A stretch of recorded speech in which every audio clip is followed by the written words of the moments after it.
Well, here we go. Studio J in Atlanta. Got a pretty good doubleheader here. I'm looking forward to both games tonight. Sixers and the Pacers with Kevin Harlan. Reggie Miller going back to Indiana to call that game tonight with RGO, Rosgold and Woody. And then we got the Lakers and the Thunder. And here inside Studio J, Ernie Johnson.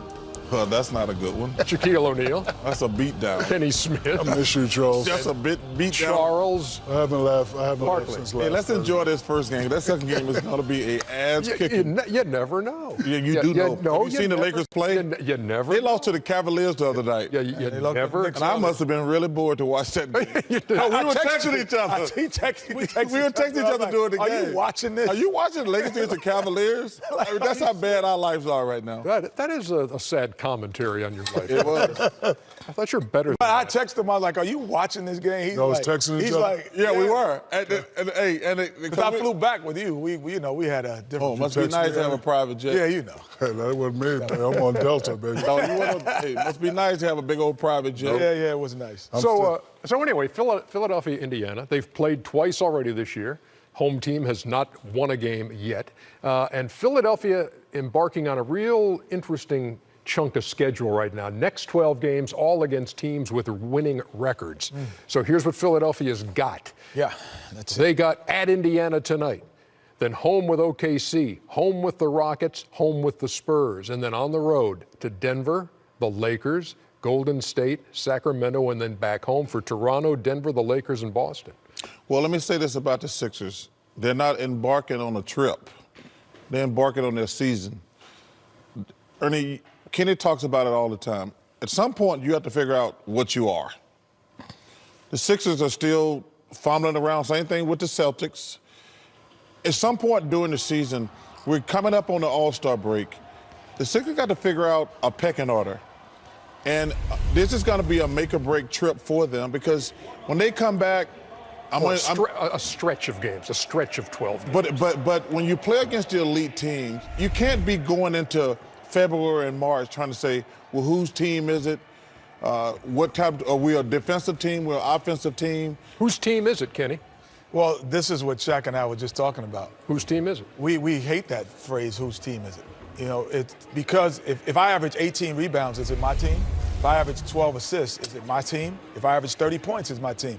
Everyone has a job to do that they are really good at. This is what should happen. Ben Simmons creates the pace every time. Yep. He's the guy who's going to get the ball and create the pace of what it is. Offensively, we're going through Joel Embiid. Yep. And defensively, Jimmy Butler will secure and anchor everything out front. That's how we play. Yeah, but the problem. That's how we play. Go ahead, Shaq. The problem with these teams, and I actually had this problem. Sometimes we worry about nonsense rather than having communications. Once Phil sat me and Kobe down and said, okay, Shaq, we're coming to you early, and if you're not hitting the free throws, Kobe's going to take over the game. Once I accepted that, so we're not worried about the pecking order. Kobe's the man, I'm the man, we did it together. And like I was telling Kenny next door, forget the pecking order. The others also have to play well, but the guys have to keep the others involved. So I think the guys are worried about whose team is it and do this, that. Kenny, you make a great point. Ben, run. Get it to Embiid. Jimmy Butler, you take the last shot. And others, y'all got to step up. And I always, as an It's a simple game. That's how you win a simple game. I only respected the guy when he didn't say he was the guy.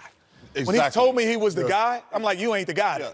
You ain't the guy. If you got to tell me you the guy, you ain't the guy. See, and I would never relinquish my responsibility to him then. But if you show me through your work ethic and do what you do on the court, yeah, we can talk about that. First of all, it's a great point. Both of y'all got great points. But two things. Number one, I ain't never going to call you the guy. And no, because you don't have to tell me. And I don't have to call you and say, hey, Charles, you're doing your job. Right. No, that's your damn job to be the leader. You don't have to tell me you're the leader. I don't have to call no other player and says, hey, I really appreciate what you taught me when I played with you. No, I followed you. But to get back to the original point, if Joel Embiid is still talking about shots, if Jimmy Butler is talking to the coach about, well, I'm not happy with my role, that's the problem with the Sixers. Brett Brown's got to sit them down and says, yo, Ben, I agree with Kenny. When we going fast, you're the guy. You get everybody involved. Joel Embiid, we're in the half court. We're going to go through you. Jimmy, you're a really good player, but we brought you here to help us win, not complain about how many touches you get and things like that. Well, we got time. Let's check out Indiana, because this is a team that's been flying underneath that radar that's always talking about Toronto and Milwaukee and Boston and Philly, and they got the third best record in the Eastern Conference at 29-14. And Victor Oladipo's numbers are not as good as they were, but they're good enough. Miles Turner has seemed to improve. Domantas Sabonis might be the sixth man of the year. They're really good, Ernie, to collectively. Yeah. And the issue is, at one point, if you watch a game, as great as Victor Oladipo is, and he's a heck of a talent, but when he plays against the elite team, they don't have the best player on the floor. That's what scares everyone else to say, well, we're going with Indiana. Because when you play against Milwaukee Bucks, Giannis is the best player on the floor. When you play against Toronto Raptors, Kawhi is the best. When you play in the Western Conference, we can go down the line as well. So all of a sudden, your best player sometimes isn't the best player on the court. So collectively, they do it. And can you believe in a collection? Well, and that's when it comes down to a play or two in a game. Other than the coach in Brooklyn, Nate McMillan has done a fantastic job. And Kenny Atkinson. Kenny Atkinson, he's done a fantastic, because the Nets they've been fantastic all year. Sean Marks. Oh, no, I'm talking about in the East. Oh, in the East, okay. Mike Malone, first of all, I got to call out my Denver Nuggets too tonight. Okay. But Mike Malone has done a fantastic job. Tired of talking about your Nuggets every week. Ernie, I was so pissed the other night at the Nuggets. But they're 7 out of the last 10 games. No. When a guy, Kenny, you know, Shaq, you know this. There's Are big the Nuggets playing tonight? No, but they got big games. There's big games, am I right? Right. Oh, they got smacked. And the Warriors came to their house, slapped them, beat their kids up, took their lunch money, and left.